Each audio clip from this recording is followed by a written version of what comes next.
What's going on, guys? It's Birdsinthetrap, and I'm back with another banger. Today, we're going to be going over the full card UFC 324 predictions. Most importantly, we are back. Finally, we are back.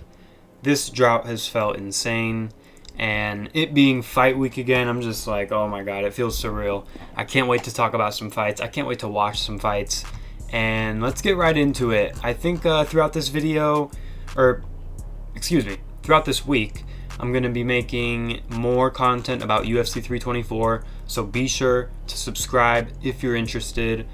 And with that being said, Adam Fuckett versus Ty Miller. I can't in good faith pick Adam Fuckett to win a fight. I remember I thought he robbed Josh Quinlan, which is really bad. Ty Miller, I probably saw him on the Contender Series, but to be honest, I can't remember him. Let's just pick him to win this fight. Ty Miller. Ricky Turcios versus Cameron Smotherman. Okay. Both of these guys have kind of had rough stints in the UFC. Cameron Smotherman especially, he's had some rough opponents. You know, fought Ricky Simone in the last one. Ricky Turcios, on the other hand, I'm going to pick him just because I remember a moment from him. I remember him standing there in front of Bernardo Sopai, trying to have a Max Holloway moment, trying to be a little marauder, and he's just a little shithead, and he'll probably go into the fight a little more hot-headed. Whereas Cameron Smotherman, I only remember him getting held up against the cage by Ricky Simone. Denzel Freeman versus Josh Hokett. Dude, Denzel Freeman looks like a NPC, like the definition of NPC generated heavyweight at the UFC Apex. Whereas Josh Hokett, pretty sure he's from the Contender Series, but Josh Hokett, has he fought in the UFC yet? Yes, he did. Yeah, I think he's going to win this fight. He's pretty funny. He's a really interesting character, and honestly, I think he is good enough to wear the low-level opponents in heavyweight. I mean, this dude is 7-1, but I personally can see it being a minute till Josh Hokett gets stopped. You know, maybe it comes against like a Spivak or something like that. But he is also pretty athletic, which can take you really far in the heavyweight division due to its shitness. Okay, this is a Unk prospect matchup because both of these guys are Unks, but they're on prospect runs right now. And originally I was going to pick Alexander Hernandez, but honestly, I've thought about it more and more, and they're both so inconsistent, but who's more likely to be inconsistent? You know? I feel like Hernandez is more likely to biff it at his big moment, whereas Michael Johnson probably just, oh shit, I'm on a win streak, let's keep going, you know? So I think I'm going to pick Michael Johnson. I think I'm going to pick him by decision. He still has that power, but he hasn't knocked out a good opponent in a while. I think I'm going to pick Michael Johnson. This is a pick switch for me, so I hope I don't kick myself in the ass for that one. This is a pretty sick fight, though. I'm really excited to watch that fight. This is a sick fight. Alex Perez versus Charles Johnson.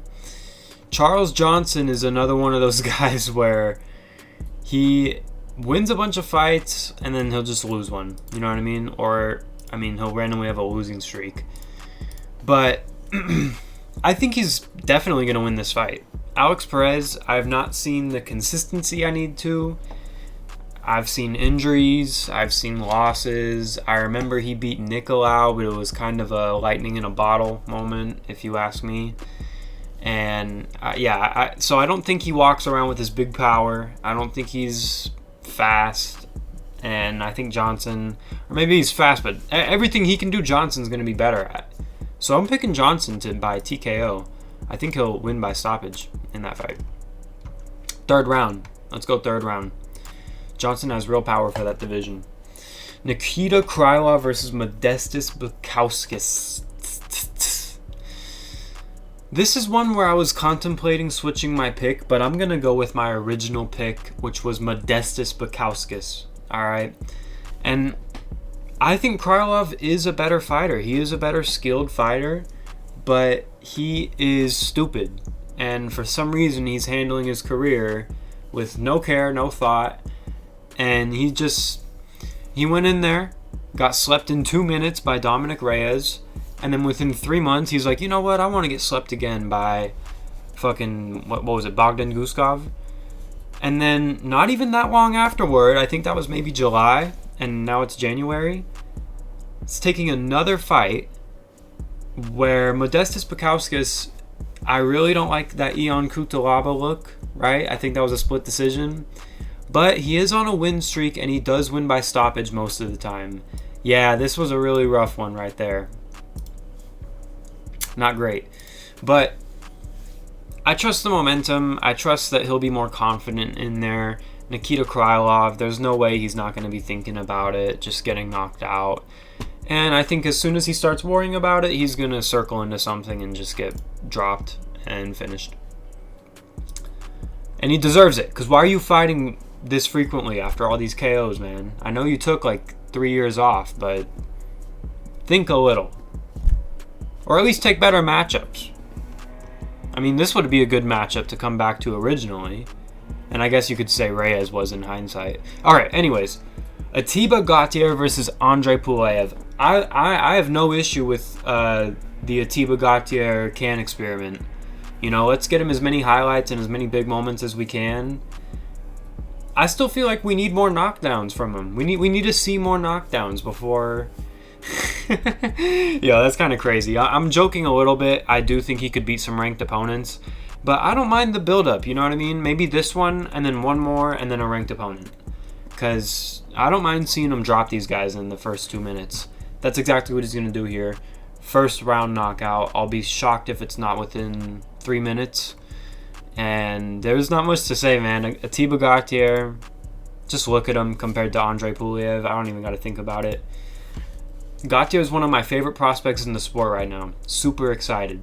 And I think he will go really far in this division, especially. Umar versus Davison Figueiredo. I talked about this in my kind of my locks for the year video. Figgy doesn't have a shot in this fight, plain and simple. You know, maybe he can scramble it up on the ground, maybe he can land a big power shot, but I don't think he'll submit him, and I don't think he'll knock him out. Maybe he'll hurt him, like I said, but it won't be enough, and I think Umar is going to look pretty similar to how he did against Mario Batista, but a little better. I think he knows he needs to look a little better than that. I don't know if I'm going to pick him to win by stoppage. This is the big thing I've been thinking about for this one. Is Umar going to stop him? Honestly, Figgy looked really bad against Sandhagen, and then he also didn't look great against Montel Jackson. Yeah, I think I'm going to go with Umar by stoppage. I think he'll submit him. Something strong, something youthful that Figgy just has to tap to. Maybe like a head and arm, you know, something like that.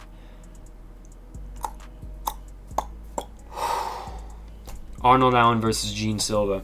Maybe my most anticipated fight on the card. I truly can't wait for this fight. And I think that Gene Silva is going to mop the floor with Arnold Allen. Eventually. Maybe it'll be competitive early, but Gene Silva, eventually he's going to land his power, and it's going to start to damage Allen more than Gene Silva's getting damaged by Allen's peppermint punches. And Gene Silva is going to catch a snowball of momentum and start avalanching, just like he did against Diego Lopez, but I don't think Arnold Allen's pulling out a spinning back elbow. And Arnold Allen, too, the inactivity, has not fought in over a year and a half. Didn't even look super amazing against Giga Shikadze, if you ask me. I kind of would have wanted him to do better there, but he didn't. So I'm picking Gene Silva by knockout. Second round, maybe third round. Allen is tough.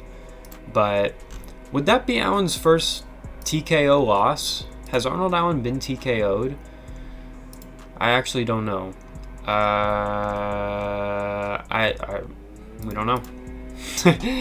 I'm gonna assume no. I don't think so. All right, Natalia Silva versus Rose Namajunas.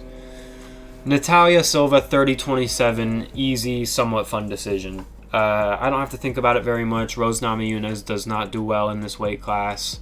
She's not made for this weight class. And is looking washed on top of it. Is looking slow and older. Natalia Silva, the way she beat Alexa Grasso had me wasn't this supposed to be Alexa Grasso? I just realized that. I actually don't know. I think this was supposed to be Alexa Grasso against Namajunas. But the way Natalia Silva beat Alexa Grasso, I mean, how am I going to pick Rose Namajunas? That's actually a lock. That's a no-brainer. Unless Rose does a fluke head kick again. That's a lock. Okay, Waldo Cortez Acosta versus Derek Lewis. I pray to the MMA gods that Derek Lewis wins, but I think Waldo Cortez Acosta is pretty good at not getting knocked out. Didn't get knocked out against Pavlovich. I mean, he survived Rovelas to Spain, especially, So I really want Derek Lewis to win. I think it'd be so funny if he's top 5 again. I don't even know how Waldo is top 5, but I guess it's the activity. And I think Waldo is going to win this fight. I think at this point in his career, he is faster and maybe definitely not more powerful, but he'll be slicker to find the power shot. Yeah, definitely. Because Lewis just kind of wings it. Whereas I feel like Cortez can manage him winging it and figure it out and maybe even win by decision, but I can see him piecing Lewis up. And maybe even like a standing TKO where Lewis does what Lewis does. But,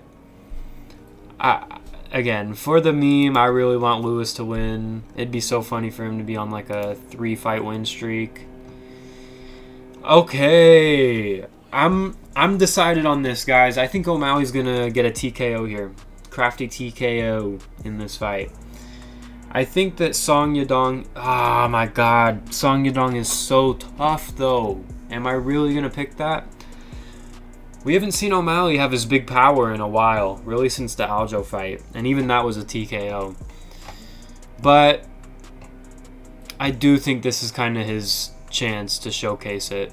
And I think if there's anyone he's going to stop that's in the top 5 of bantamweight, it would be Song Yadong. I think O'Malley's going to go out there, find the range, and slowly start connecting more and more. He's going to bust up Song Yadong. I mean, Henry Cejudo was in range, landing on Song Yadong, having a pretty competitive fight. I think O'Malley's going to be able to do that with the damage. I don't think Song Yadong is... I think he will try to grapple in this fight. I don't know how effective it will be because O'Malley's takedown defense and getting up, it's a little... We don't know. The only guy we could really get a good look from is Aljo, and he defended both of them because Merab is built different, and he mauled him in the second fight especially. I don't think Song Yadong is Merab. I don't think he's going to do that. I think maybe he will get takedowns, but I don't think he'll do much with them. It's not his go-to. Also, it's worth mentioning, if the rounds are close and Song Yadong is getting control time, but O'Malley's out-damaging him, no matter how slight, they'll give it to O'Malley, so he will win a decision. But I think I'm going to pick Sean O'Malley by knockout. Actually, I know it. Main event. I'm actually pretty sad Nunes and Harrison is off this card. That was one of the better WMMA fights. So, disappointing, especially because this feels like such a bullshit title fight. Don't get me wrong, Nunes and Harrison is much better. But this main event, I mean, I made like 2 videos about it pretty much. Go check those videos out if you haven't seen them. But it's time to do the official prediction because I have been so confident in Patty the whole build-up of this fight, and then recently I'm just like...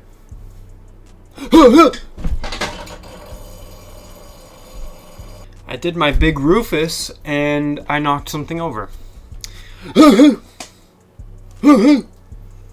I can see Big Rufus coming in with his hooks and just knocking Pimblett the fuck out, but that's just a weird vision. I can't truly trust it, especially when Gaethje hasn't knocked anyone out with the hands in a big minute. I think Patty's getting this one done, and I think he's going to get it done in the first half of the fight, first 2.5 rounds. I think the grappling is too big of a gap, you know what I mean? Gaethje, we all have been talking about the inverted triangle from Fiziev. Very bad.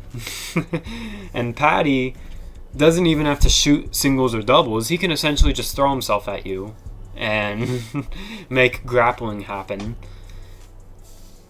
On the feet as well, I think he's going to be really effective. I don't know if he's going to knock down or knock out Gaethje, but I think I can definitely see him rocking him and being effective.